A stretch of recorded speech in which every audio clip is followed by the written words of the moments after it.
Okay. हरे कृष्णा। फिर से स्वागत है आप सबका। तो अब हम जो स्टार्ट करने वाले हैं, जो हमारा मेन टॉपिक है, स्क्रीन शेयर करेंगे हम लोग। आध्यात्मिक उन्नति, कृष्ण भावनामृत अनुपम उपहार। यानी अब जो हमारी बुक है, इस बुक से टॉपिक लिया गया है, ये कृष्ण भावनामृत एक अनुपम उपहार में से। और टॉपिक का नेम है प्रकृति के नियम। तो बहुत ही रेलेवेंट टॉपिक है हमारी लाइफ से, तो हम इसको ध्यान से समझने का, पढ़ने का प्रयास करेंगे। कुछ डाउट्स होंगे तो वो भी हम लास्ट में लेंगे। ओके। अलका माता जी, पढ़ पाएंगे आप?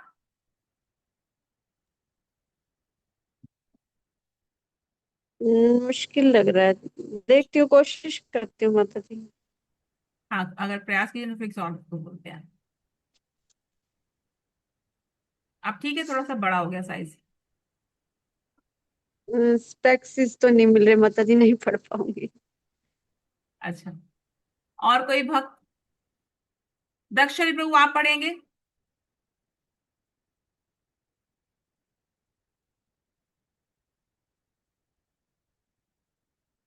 यस माता दी। पढ़िए दीजिए।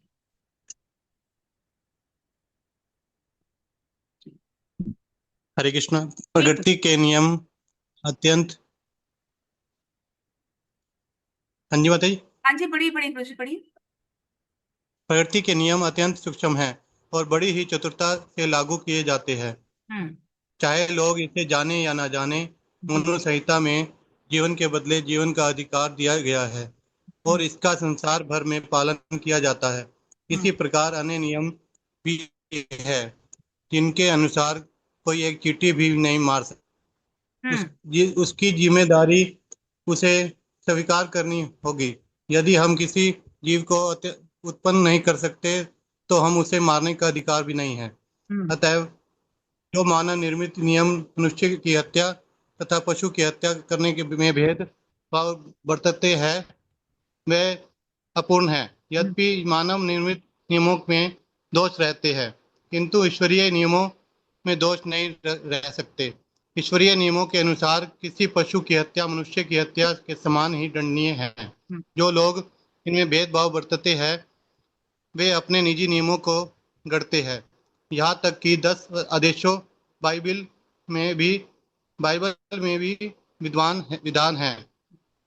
तुम हत्या नहीं करोगे, यह पूर्ण नियम विधि है, किंतु भेदभाव डालकर तथा अटकलबाजी करके लोग इसे बिगाड़ देते हैं। मैं मनुष्य की हत्या नहीं करूंगा लेकिन पशु की करूंगा। इस प्रकार लोग स्वयं को ठगते हैं और अपने ऊपर तथा अन्यों पर विपत्ति विपत्ति मोल लेते हैं, किंतु ईश्वर के नियम ऐसे आचरण के लिए क्षमा नहीं करते। जी। देखिए, हरे कृष्ण। हरे कृष्णा। बहुत सटल, बहुत सूक्ष्म है ये प्रकृति के नियम। और हम लोग इन नियमों के साथ खिलवाड़ करते हैं, है ना। और जो ये प्रकृति ने जो नियम दिए हैं ना, ये बहुत चतुराई से लागू होते हैं। अब अगर कोई व्यक्ति, मतलब एक चीज बताई जाती है हमारे इस्कॉन में, ignorance is not the bliss. अगर कोई ये कहे, अरे मेरे को तो पता ही नहीं है कि ये नियम था, तो इसका मतलब ये नहीं कि वो उस नियम से बच जाएगा, है ना। एक छोटा बच्चा है, अगर छोटा बच्चा आग में हाथ डालता है तो आग उसे जलाएगी, है ना। वो ये नहीं देखेगी कि छोटा बच्चा है बेचारा, कोई बात नहीं, मैं नहीं जलाती। ये नहीं होगा, है ना। ये प्रकृति का नियम है, आग है तो जलाएगी, चाहे वो बड़ा, चाहे वो जाने में चाहे कोई जाने में हाथ डाले उसमें या अनजाने में डाले। इसी तरह से हमारे प्रकृति में कुछ नियम है जो बहुत सटल है, बहुत सटल है। और हम लोग जाने अनजाने उन नियमों के अगेंस्ट कुछ ना कुछ अपराध कर, कुछ ना कुछ पाप करते हैं। अपराध नहीं बोलूंगी, पाप करते हैं। क्या करते हैं? जैसे मनु संहिता में क्या बताया गया है कि जीवन के बदले जीवन। यानी अगर जीव जीवस्य जीवनम, यानी अगर आज आप किसी का जीवन ले रहे हो तो कल वही आपका जीवन लेगा। बहुत डराने वाली बात है ये। अगर कोई व्यक्ति ये सोचता है कि आज मैं अपने इंद्र तृप्ति के लिए किसी को मार के खा रहा हूं, तो कल वो सारे इकट्ठे खड़े होंगे लाइन में उस जीव को मार के खाने के लिए। ये प्रकृति का नियम है। और इसको कोई एक्सेप्ट करे या ना करे, ये लादे जाते हैं, है ना, कोई इनसे बच नहीं सकता। इसी तरह कि जैसे नियम है, कोई चींटी भी नहीं मार सकता। हमारा अधिकार नहीं है चींटी को मारने का, क्योंकि हमने जन्म नहीं दिया उसे, है ना। हमने जिसको जन्म नहीं दिया, तो उसको मारने का अधिकार हम कैसे रख सकते हैं। तो हमें इसकी जिम्मेवारी हम सबको उठानी होगी। जो हम इस्कॉन में नहीं थे, हमें इन नियमों के बारे में नहीं पता था, तो हमने जाने अनजाने पता नहीं कितने पाप किए होंगे।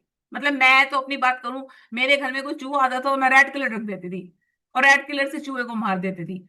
अब मुझे लगता है अरे कितना पाप किया मैंने। वो चूहे, मतलब क्या डिफरेंस है देखो हमारा और हमारे उसमें, सिर्फ एक शरीर का ही तो। जैसी आत्मा हमारे अंदर है वैसी आत्मा उसके अंदर है। जैसा दर्द हमें होता है वैसा दर्द उसे होता है ना। सिर्फ एक शरीर का ही तो अंतर है। अब जब चीजें समझ में आती हैं तो अब हम ये काम नहीं करते। अब चूहे घर पे आते हैं तो हम उनको पिंजरे में डाल के बाहर फेंक के आते हैं, हम उनको नहीं मारते, है ना। क्योंकि हमने सीख लिया प्रकृति के नियम क्या है, और अगर हम उन नियमों को नहीं पालन करेंगे तो हमें उसका दंड भुगतना पड़ेगा। हमें सजा मिलेगी मिलेगी, हम बच ही नहीं सकते, है ना। तो ऐसे ही जब इसमें यही बता रहे, अगर हम किसी को उत्पन्न करने का अधिकार हमारे पास नहीं है, तो मारने का अधिकार भी हमारे पास नहीं है। तो जितने भी ये मानव ने भी जो मैन मेड रूल्स हैं, है ना, कुछ नियम ईश्वर ने बनाए हैं और कुछ नियम मनुष्यों ने बनाए हैं अपनी सहूलियत के लिए, है ना। तो वो लोग क्या सोचते हैं, उनको लगता है कि भाई मनुष्य की हत्या और पशु की हत्या में डिफरेंस है। क्यों डिफरेंस है भाई, क्या डिफरेंस है। सिर्फ शरीर का अंतर है और तो कोई डिफरेंस नहीं है। तो उनको लगता है कि मनुष्य की हत्या हम करेंगे तो हमें जेल जाना पड़ेगा, पशु की हत्या कर लो तो क्या है, काहे का जेल और काहे की सजा। लेकिन ये गलत है, ये अपूर्ण है ना, ये अपूर्ण है। जिस तरह से संसारिक बताया ना, इस संसारी पुरुष में 4 तरह के दोष होते हैं, है ना। तो इसी तरह इस संसारी पुरुष के जो जो नियम बनाए जाते हैं उनमें भी दोष होते हैं, वो भी पूर्ण नहीं होते हैं। लेकिन जो ईश्वर नियम बनाते हैं, जो भगवान नियम बनाते हैं, वो पूर्ण होते हैं, उनमें कोई दोष नहीं होते। जो ईश्वर के नियम है वो उतना ही दंड आपको देंगे एक पशु की हत्या का, जितना एक मनुष्य की हत्या का देंगे। जो चित्रगुप्त जी बैठे हैं ना, वो हर एक कर्म हमारा नोटिस किया जा रहा है वहां पे। हर एक, हमने कितनी चींटियां मार दी, है ना, हमने कितने जीव जंतु की हत्या कर दी, हमने जाने में करे, कुछ हमने अनजाने में करे, लेकिन एक एक का हिसाब लिखा जा रहा है हमारे खाते में, और वो हमें भुगतना पड़ेगा, उसका दंड हमें मिलेगा। तो इसीलिए जो लोग इनमें भेदभाव बरतते हैं कि ईश्वर के नियम के में और अपने बनाए नियम में, तो मतलब ईश्वर के नियम में, तो वो क्या करते हैं, वो अपने नियम गढ़ लेते हैं, खुद के नियम बना लेते हैं। लेकिन ये गलत है, ये गलत है ना। अगर हम बाइबल की बात भी करें तो वहां पर भी ऐसे आदेश मिलते हैं कि तुम किसी को नहीं मार सकते हो। यही नियम है, ये विधि है।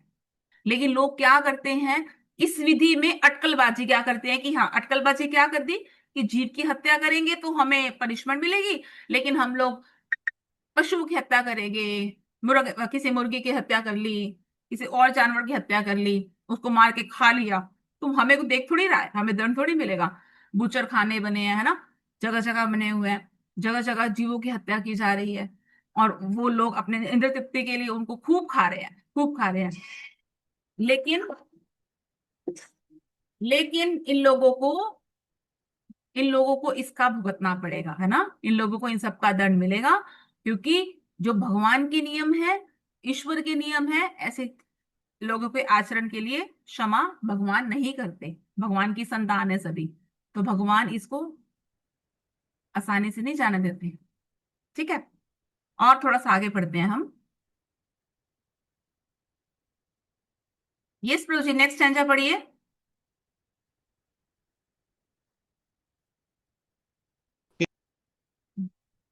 हर कोई ईश्वर का प्राणी है, किंतु शरीर या वस्त्र भिन्न भिन्न है। ईश्वर उनका परम पिता है। पिता के अनेक पुत्र हो सकते हैं, जिनमें से कुछ बुद्धिमान होते हैं और कुछ नहीं होते। लेकिन यदि बुद्धिमान पुत्र पिता से कहे, मेरा भाई बुद्धिमान नहीं है, अतः मुझे उसे मार डालने दे, तो क्या पिता राजी हो जाएगा, केवल इसलिए कि पुत्र बुद्धिमान नहीं है और दूसरा से मार से बचने के लिए उसे मारना चाहता है। पिता इसके लिए कभी राजी नहीं होगा। इसी प्रकार यदि ईश्वर परम पिता है तो भला वो पशुओं को का वध करने के लिए स्वीकृति क्यों देने के लगा, क्योंकि वे भी तो उन्हीं की संतानें हैं।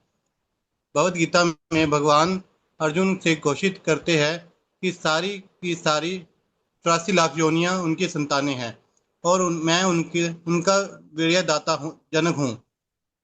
जिस प्रकार सामान्य भौतिक प्रजनन में पिता देता है और माता भ्रूण को आवश्यक रक्त प्रदान करके शरीर का विकास करती है, उसी प्रकार से सारे जीव जो परम पिता के अंश स्वरूप है, वे भगवान द्वारा प्रकृति के गर्भ में स्थापित किए जाते हैं। हरे हम्म। कृष्ण। अब देखिए, अब यहाँ पे ये बताया जा रहा है कि जो पशु हैं, अब है सारे संतान, हम सारे भाई बहन हैं, है ना, चाहे जितने भी 84 लाख योनियों के जीव हैं।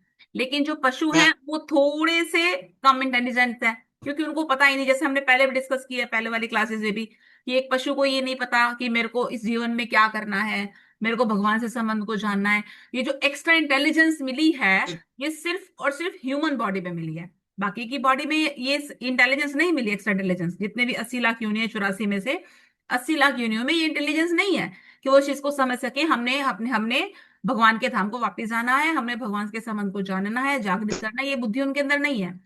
लेकिन लेकिन फिर भी वो उतनी ही भगवान के संतान, भगवान मतलब भगवान को वो भी संतान उतनी ही प्रिय है जितनी कि ये वाली। अब एक हम एग्जांपल ले सकते हैं। वे हमारे दो बच्चे हैं, है ना, एक बच्चा कम इंटेलिजेंट है, एक बच्चा ज्यादा इंटेलिजेंट है, लेकिन एक पिता का प्रेम जितना उसके लिए है उतना ही उसके लिए। ऐसा नहीं हो सकता कि जो कम इंटेलिजेंट बच्चा है उसको मार दो। इवन हम लोग देखते हैं कि कई पेरेंट्स होते हैं, उनको अपने कर्मास के अकॉर्डिंग उनके बच्चे मिलते हैं। कुछ हैंडीकैप होते हैं, कुछ मेंटली डिसऑर्डर होता है कईयों में, है ना, कैसे कैसे। लेकिन हम लोग देखते हैं कितनी उलझनों के बाद भी, कितनी तकलीफों के बाद भी वो लोग उन बच्चों का इतना अच्छा लालन पालन करते हैं। कैसे छोड़ देंगे वो अपने बच्चे को? नहीं छोड़ सकते ना। चाहे अगर उनके बच्चे के अंदर कुछ कमी भी है तो भी उस बच्चे की वो बहुत सुंदर परवरिश करने का प्रयास करते हैं। तो ऐसे ही जो भगवान है वो परम पिता है। और जब भगवान परम पिता है, उनके लिए सारी संतानें सेम है, सिर्फ शरीर का ही तो फर्क है, वस्त्र का ही तो फर्क है। जैसे हम पढ़ते हैं वान सांसे जीर्णानि यथा भी आए, हम श्रीमद् भगवद गीता में पढ़ते हैं कि शरीर क्या करते हैं, देनु देनु आसवन यथा दहे कौमारम यौवनम जरा, क्या करती है? सिर्फ शरीर तो बदलती है, आत्मा तो वही है ना। तो वस्त्र का ही तो डिफरेंस है, शरीर का ही तो डिफरेंस है, बाकी तो कोई डिफरेंस नहीं है हम में और एक नाली के कीड़े में, कोई फर्क नहीं है, दोनों सेम है। तो ऐसे जो ईश्वर है वो कैसे अलाउ कर देंगे भाई उनको मार के खा लो? नहीं अलाउ करेंगे भगवान, है ना। तो जितनी भी संतानें हैं ना 84 लाख योनिया की, भगवान कहते हैं मैं बी अहम बीज प्रदाता। हम लोग भगवद गीता का श्लोक निकालेंगे अभी, उसको पढ़ेंगे। भगवान कह रहे हैं कि मैं हूं सबको बीज प्रदान करने वाला।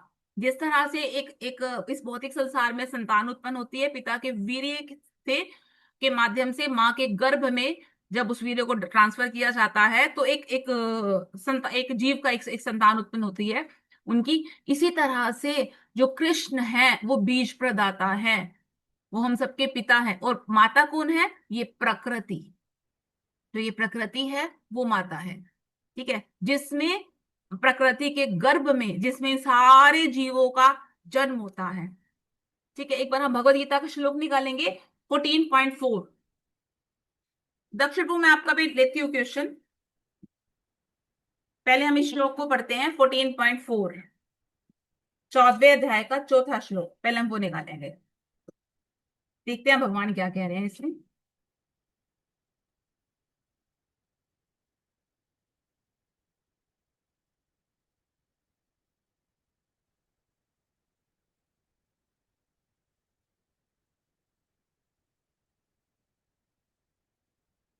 किसी का निकल गया तो पढ़िए।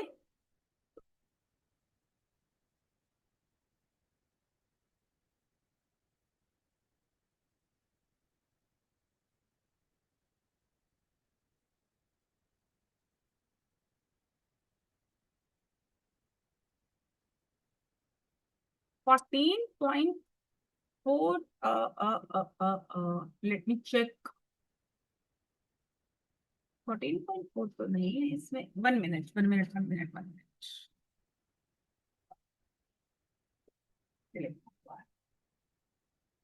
हाँ,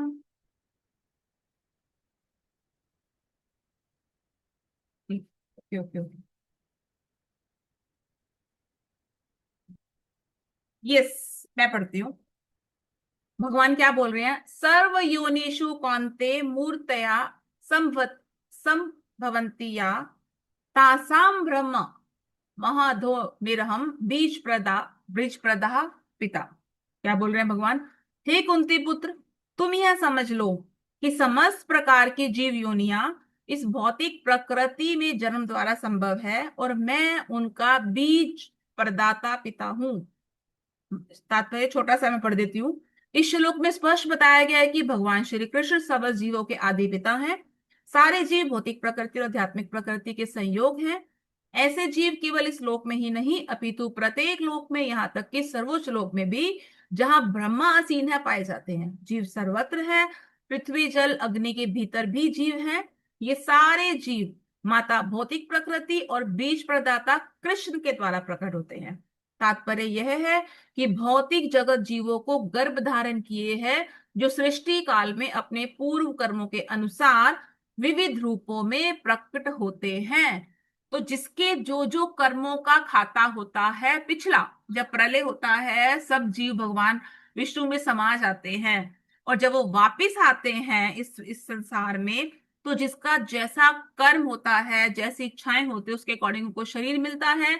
भगवान इसमें अपने जो भगवान कृष्ण है, वो बीज प्रदाता है। वो अपने वीर्य के थ्रू प्रकृति, जो गर्भ, हमारी जो माता है प्रकृति, उनके गर्भ में जीव को स्थानांतरित कर देते हैं। और श्रीमद् भागवतम ये भी बोलती है कि इसमें सबसे मेन रोल जो है वो पिता का है। किसी संतान की उत्पत्ति में जो मेन रोल होता है वो पिता का होता है। माता को तो बताया कि जस्ट एज एक कंटेनर, एक कंटेनर बताया गया है माता को, तो जस्ट वो एक कंटेनर है जो कंटेन करती है उस चाइल्ड को, उस गर्भ को, है ना। लेकिन जो एक्चुअल में जो है, जो संतान की उत्पत्ति के कारण है, वो पिता ही होते हैं। तो ऐसे ही जो मेन संतान की उत्पत्ति के कारण है वो भगवान श्री कृष्ण है। जो प्रकृति है वो सिर्फ गर्भ को धारण करती है ना। उनको एक कंटेनर बताया गया, सिर्फ एक धोकनी, एक वर्ड आता है भागवत में, धोकनी। माता के गर्भ को धोकनी बताया गया, वो धोकनी की तरह काम करती है। ठीक है। तो किसी का कोई राइट नहीं बनता कि वो भगवान के जो जितने भी संतान हैं, जितने भी, ये नहीं सिर्फ मनुष्य, बाकी जितने भी 84 लाख योनियों के जीव हैं, कि वो किसी को भी मारे। अगर वो ऐसा करेगी तो जो प्रकृति का नियम है उसे उसके अकॉर्डिंग सजा मिले। ठीक है। दक्ष बाबू, आप कुछ कह रहे थे?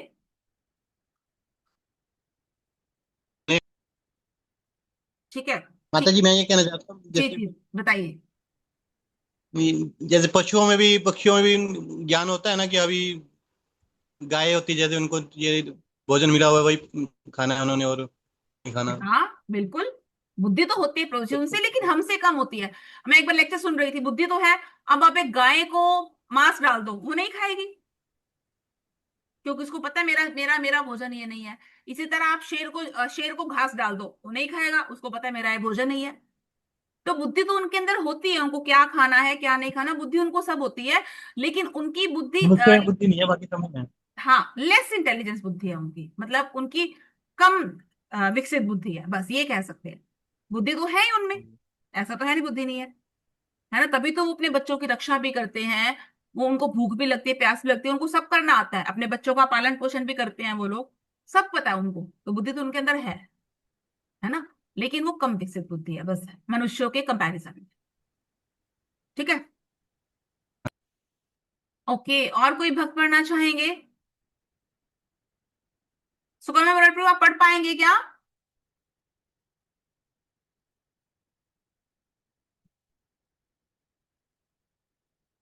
दक्षिण प्रभु, आप भी पढ़िए। आध्यात्मिक जीवन शाकाहारी होने का प्रश्न नहीं है, अपितु उच्चतर ज्ञान को समझने में है। जब मनुष्य उच्च ज्ञान को प्राप्त कर लेता है तो वो स्वतः शाकाहारी बन जाता है। पंडित समदर्शी जो पंडित है, वह विद्वान ब्राह्मण, हाथी, कुत्ता तथा गाय में कोई अंतर नहीं देखता। वो समदर्शी होता है।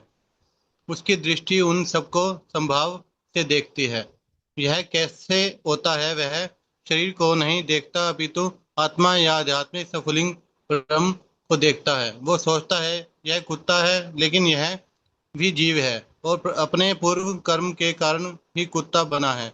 हम्म। और यह विद्वान भी एक जीवित सुफलिंग है, लेकिन उसे अपने पूर्व कर्म के अनुसार उत्तम जन्म मिला है।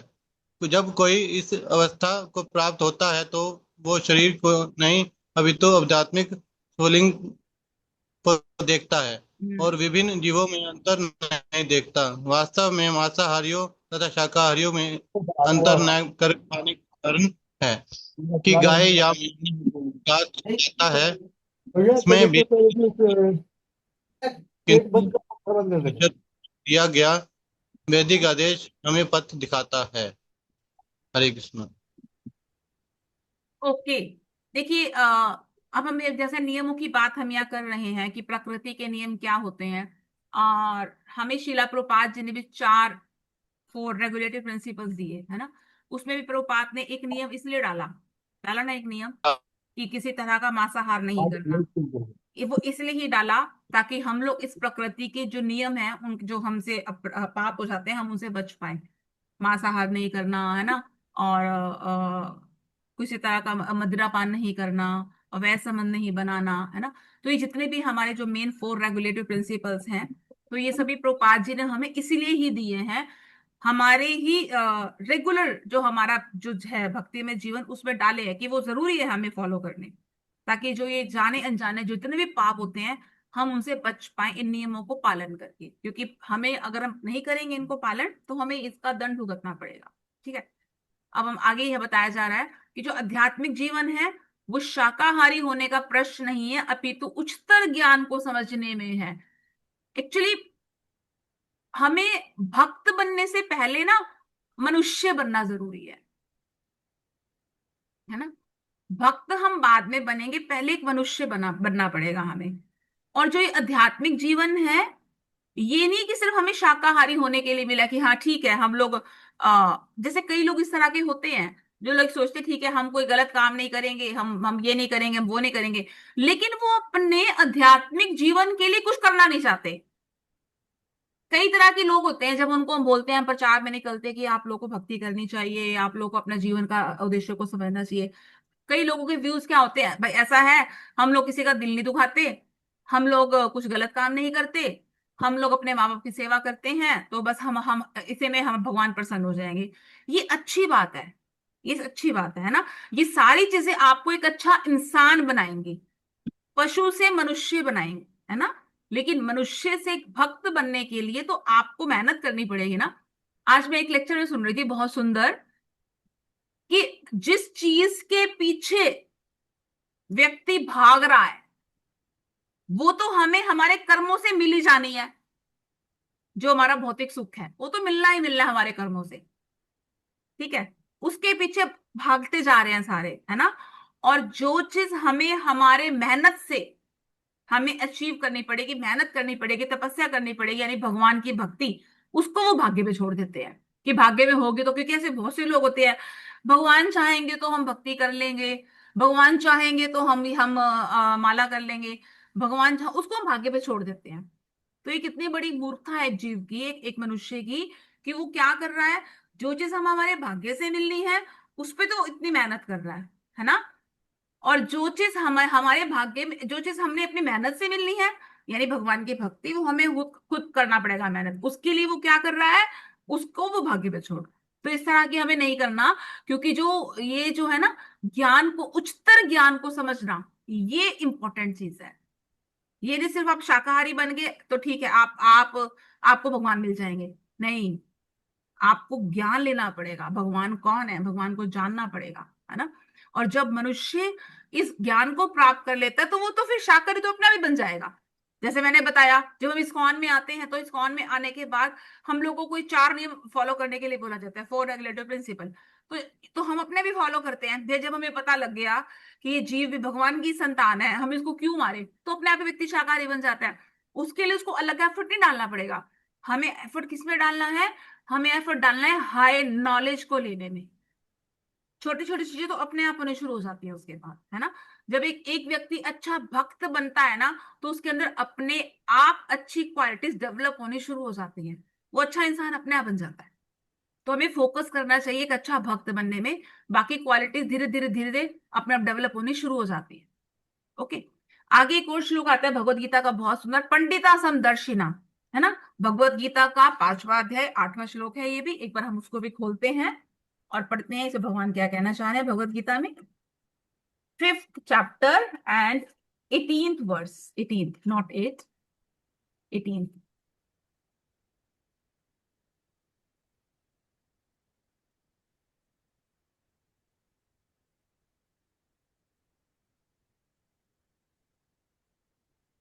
विद्या विनय संपन्ने ब्राह्मणे गविहस्तिनि शुनि चैव श्वापाके च पंडिता समदर्शिना। क्या कह रहे हैं भगवान? विनम्र साधु पुरुष अपने वास्तविक ज्ञान के कारण एक विद्वान और विनीत ब्राह्मण गाय, हाथी, कुत्ता और चंडाल को समान दृष्टि से देखते हैं। जैसे जैसे कोई भक्ति में एलिवेट होता चला जाता है, जैसे जैसे कोई भक्ति में ऊपर उठता चला जाता है, यानी कि जब वो उत्तम अधिकारी के स्टेज पे आ जाता है ना, तो वो सबको, चाहे वो पंडित है, चाहे वो विद्वान है, चाहे वो ब्राह्मण है, चाहे वो हाथी है, चाहे वो कुत्ता है, वो सबको एक ही लेवल पर देखते हैं, है ना। इवन प्रणाम भी करते हैं उनको देख के, कि उनको ये पता है कि ये सब भगवान की संतान है। उनके लिए एक ब्राह्मण और एक कुत्ते में कोई अंतर नहीं होता। वो समदर्शी हैं, वो देख सकते हैं सबको सेम सेम भाव से, है ना। तो ये कैसे होता है? क्योंकि वो शरीर को नहीं देख रहे, वो शरीर के अंदर बैठी आत्मा को देख रहे हैं। जो आध्यात्मिक सफलिंग है, वो उसको देख के प्रणाम कर रहे हैं, उस शरीर को प्रणाम नहीं कर रहे, है ना। अगर वो ये सोचे अरे ये तो कुत्ता है ना, ये कुत्ता है, मैं तो इसको मार दूंगा, है ना, मैं इसको कुछ भी कह सकता हूं, नहीं। ये सोचेगा एक एक कम बुद्धि वाला व्यक्ति, है ना। लेकिन जो उच्चतर ज्ञान वाले व्यक्ति होंगे, जो महान व्यक्ति होंगे, वो क्या कहते हैं? यद्यपि ये कुत्ता, है ना, यद्यपि ये कुत्ता है, क्यों, यद्यपि ये कुत्ता है क्योंकि उनको कुत्ते का शरीर मिला है। वेट वेट वेट, किसी का माइक ऑन है? एक बार प्लीज माइक देखिए अपना, किसका ऑन है? डिस्टरबेंस आ रही है।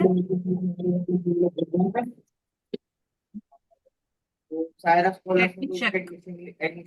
ओके, यस,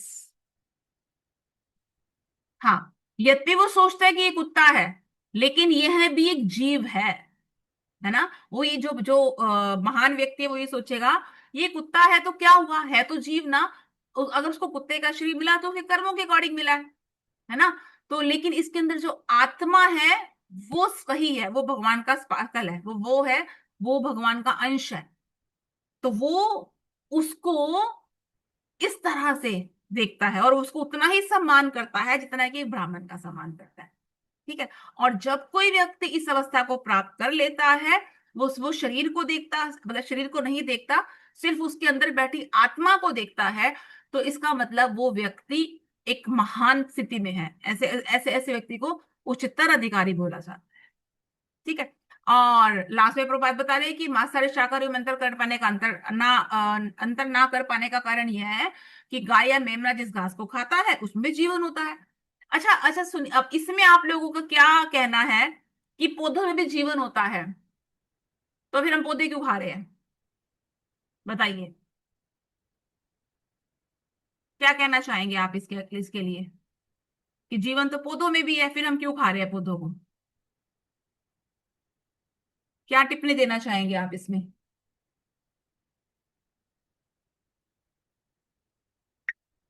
यस, कोई भक्त बोलना चाहेंगे?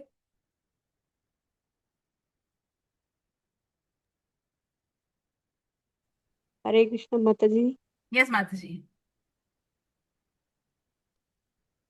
हम्म, पौधों को मतलब इतना ज्यादा कष्ट नहीं होता जितना पशु पक्षियों को या इंसानों को होता है। उनको थोड़ा कम कष्ट होता है और हमारे शरीर के लिए जरूरी भी है, इसलिए हमारे लिए उनको खाना मतलब खा सकते हैं हम। ना इतना ज्यादा पाप नहीं लगता उनको खाने से।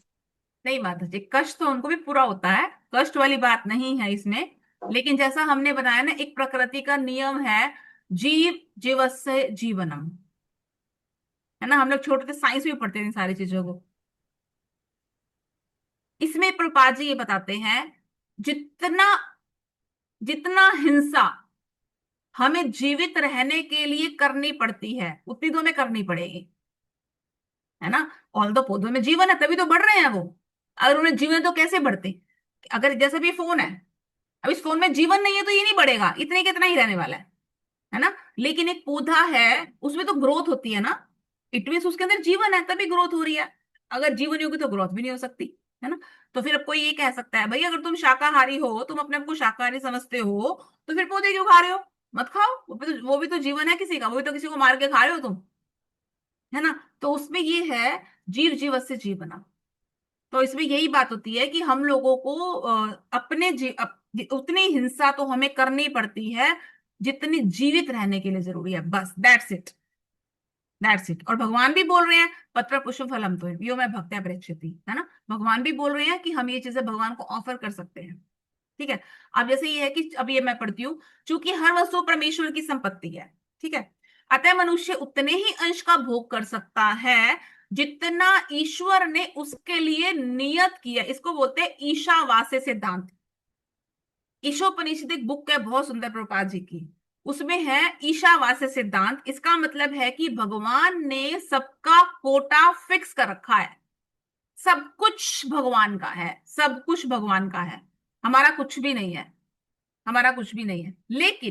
लेकिन क्योंकि भगवान ने हम सबका कोटा फिक्स कर रखा है ना, तो हम सब क्या करेंगे, उस कोटे के अकॉर्डिंग ही अपना जीवन जिएंगे जो हमारे कोटे में है। हम लोग किसी का लेने की कोशिश करेंगे ना, तो हम लोग उसको ले नहीं सकेंगे, वो निकल ही जाएगा किसी ना किसी तरह से, ठीक है। तो हम दूसरों की संपत्ति को टच भी नहीं कर सकते, स्पर्श भी नहीं कर सकते। जो हमारी संपत्ति है सिर्फ उसी, जो हमारे हिस्से में, और तो सारी संपत्ति भगवान की है, लेकिन भगवान ने जो हमारे कोटे में लिखी है ना, हमारे कोटे में लिखी है, सिर्फ हम उसी का भोग कर सकते हैं, इससे ज्यादा हम भोग भी नहीं कर सकते। मैं आज एक वो सुन रही थी एक लेक्चर में, सपोज करो किसी व्यक्ति के कोटे में 1 करोड़ रुपए है, उसके कर्मास के अकॉर्डिंग, उसने बहुत मेहनत करके 10 करोड़ रुपए कमा लिए, लेकिन उसको सुख 1 करोड़ का ही मिलेगा, 9 करोड़ तो उसका जाएगा ही। चाहे वो उसको सफेद कोट वाले ले जाए, चाहे उसको काला कोट वाला ले जाए, समझ गए, चाहे उसको डॉक्टर ले जाए, चाहे उसको वकील ले जाए, लेकिन वो जाएंगे, क्योंकि उसका सुख उसके भाग्य में 1 करोड़ का ही है, उसके कोटे में 1 करोड़ का ही सुख है, तो 9 करोड़ तो जाएगा। तो इसलिए हमको इतना एफर्ट नहीं करना, जो हमारे कोटे में है अपने आप आएगा हमारे पास, है ना।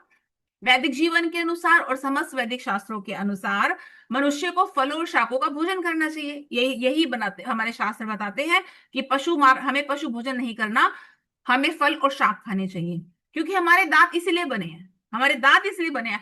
अगर हमारे हमने आ, अगर हमारा हमारा भोजन पशु होते तो हमारे भी बड़े बड़े दांत होते, जैसे कि मांसाहारी जीवों के होते हैं, है ना। भगवान ने तो नहीं दिया हमें ऐसे दांत, और हमें हमें भगवान ने तो हमें ऐसे दांत दिए जिसमें सिर्फ फल खा सकते हैं, सब्जियां खा सकते हैं, मांस नहीं खा सकते, है ना।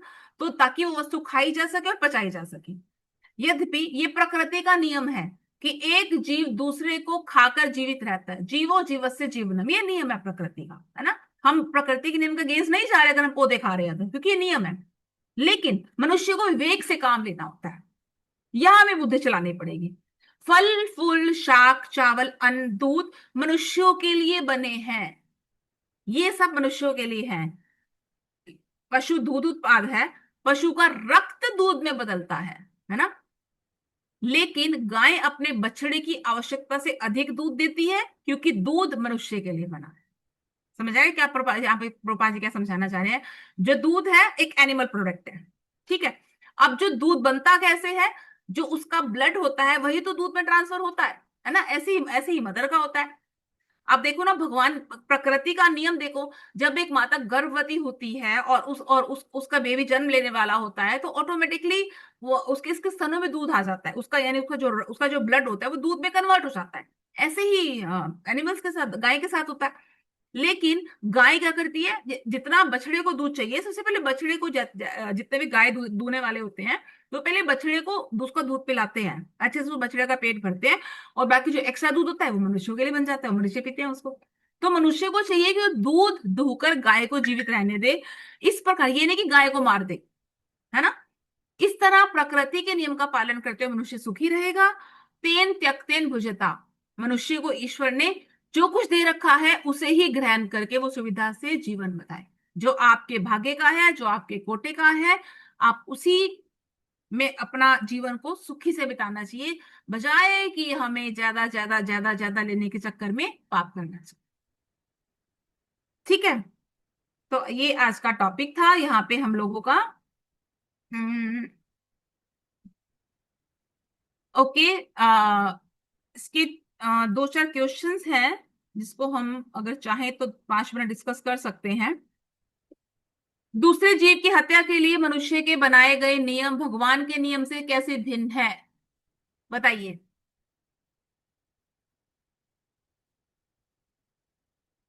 बताइए, कोई बताना चाहे, क्या बताएंगे इसका आंसर, क्या समझ पाए आप इसे। अरे, ये सर। भगवान के बनाए नियम पूर्ण होते हैं और मनुष्यों के बनाए हुए नियम अपूर्ण होते हैं। अपनी अटकलों से, मतलब मन गढ़ंत अपने हिसाब से बना लेते हैं वो नियम, हाँ, मतलब अपनी मनुष्य ये नियम जरूरतों बनाता पर। है, मनुष्य ये नियम बनाता है कि भाई मैं जीव को, मैं मनुष्य को थोड़ी मार रहा हूँ। कुत्ता, बिल्ली, सुअर, पे ये जो मच्छी, मक्खी, मच्छर, कीड़ी को तो मार सकता हूं मैं, है ना। लेकिन भगवान कहते हैं नो, आप किसी को नहीं मार सकते हो। जैसा दंड आपको एक मनुष्य के को मारने के लिए भुगतना पड़ेगा, वैसा ही दंड आपको इन सबको मारने का भी भुगतना पड़ेगा। ठीक है। मनुष्य के अतिरिक्त किसी भी जीव को मारने के लिए भगवान का सजा देने का नियम का क्या कारण है, सेम वही। क्योंकि भगवान उन उन सब जीवों में सिर्फ वस्त्र का ही फर्क है, शरीरों का ही फर्क है। उनमें उतना ही आत्मा है, उतना ही वो है, वो आत्मा उनकी वैसी ही है जैसे एक मनुष्य की है। तो एक मनुष्य और जीव में कोई अंतर नहीं है, सिर्फ शरीर का अंतर है।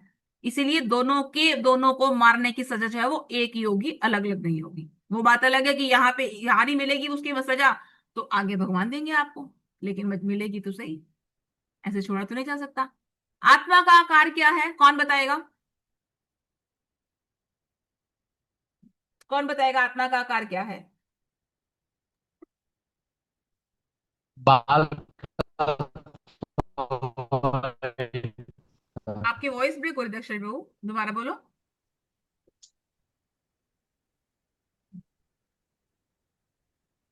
हमारा सुबह हिस्सा वो महात्मा का था। यस, बाल के अग्रभाग का 10,000वां हिस्सा, ये आत्मा का साइज है। इतनी सूक्ष्म, इतनी छोटी है आत्मा का साइज। बाल की नोक यानी अग्रभाग, उसका 10,000वां हिस्सा, वो हमारी आत्मा है। और हम उसकी उपस्थिति कब महसूस कर सकते हैं, हमारे हाथ चल रहे हैं, हमारे पैर चल रहे हैं। जैसे मैंने भी बताया, ये फोन है, ये फोन के अंदर आत्मा नहीं है तो ये बढ़ेगा नहीं, लेकिन जिसके अंदर आत्मा है वो ग्रो करेगा, वो बढ़ेगा, तो पता लगेगा उसके अंदर आत्मा है। क्योंकि पेड़ पौधे भी ग्रो करते हैं, इट मीन्स उनके अंदर आत्मा है ना। हमें शाकाहारी होने का क्या कारण है, शाकाहारी होने का यही कारण है कि अगर हम मांसाहारी होंगे तो हमें प्रकृति के नियम को, हमें हमें सजा भुगतनी पड़ेगी, हमें दंड लेना पड़ेगा। ठीक है, तो आज का टॉपिक हम यह कंप्लीट करते हैं। अगर किसी भक्त का कोई प्रश्न है तो हम ले सकते हैं, अदरवाइज हम आज की क्लास को एंड करेंगे। कल भी ले सकते, नहीं तो अगर हम कल भी ले सकते हैं, अगर आज समय ज्यादा हो गया है तो।